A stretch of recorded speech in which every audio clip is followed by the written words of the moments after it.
ஒரு போர்ஷன் நடிச்சிருக்கேன். நான் இன்னும் சந்தோஷமாக இருக்கும். Thank you so much. சொல்ல தலைவா, நீங்க ஹாய் மட்டும் சொன்னா ஃபேன்ஸ் எல்லாம் ஹாப்பி ஆயிடுவாங்க. Hi guys, hi guys, good morning, good morning. Sir yes, so யூஸ்வலாக உங்களோட கேரக்டர்ஸ் அப்படின்னு பார்த்தா சீரியஸ் ரோல்ஸ் எல்லாம் இது வரைக்கும் நீங்கள் ப்ளே பண்ணியிருக்கீங்க. இந்த படத்தில் எப்படி சார் உங்களோட ரோல்?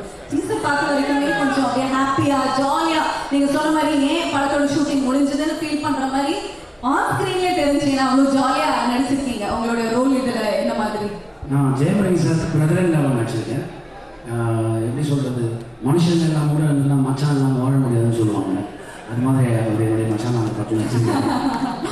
அதாவது ஒரு ஒரு மெயின் லீடு, படத்தோட ஹீரோ. ஆனால் மற்ற எல்லாருக்கும் ஸ்பேஸ் கொடுக்கணுங்கிற ஒரு விஷயம் இருக்குல்ல, ஒரு ஆக்டர்ஸ் இருக்காங்க இல்லையா, அதில் முக்கியமான ரவி சார் அவ்வளோ அருமையாக வந்து ஸ்பேஸ் கொடுத்து அவர் பார்த்தீங்கன்னா one of the finest chess player. அது அந்த இந்த பட ஷூட்டிங் தான் தெரிஞ்சது. அப்படியா? பிடி சாரும் ஜெயம் ரவி சாரும் செஸ் ஆடுவாங்க, பிரமாதமாக ஆடுவாங்க. ஒரு தடவை நான் அவர்கிட்ட கன்சிக்யூட்டாக 8 வாட்டி தோற்று போனேன்.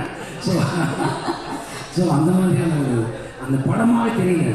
அது வந்து ஏதோ ஒரு ஒரு குடும்பமாக எல்லாரும் ஒரு பிக்னிக் போவாங்கல்ல, அப்படி தான் இருந்தது. அந்த ஆம்பியன்ஸை ராஜேஷ் சார் உருவாக்கி கொடுத்தது ரொம்ப தேங்க்ஸ் ராஜேஷ் சார்.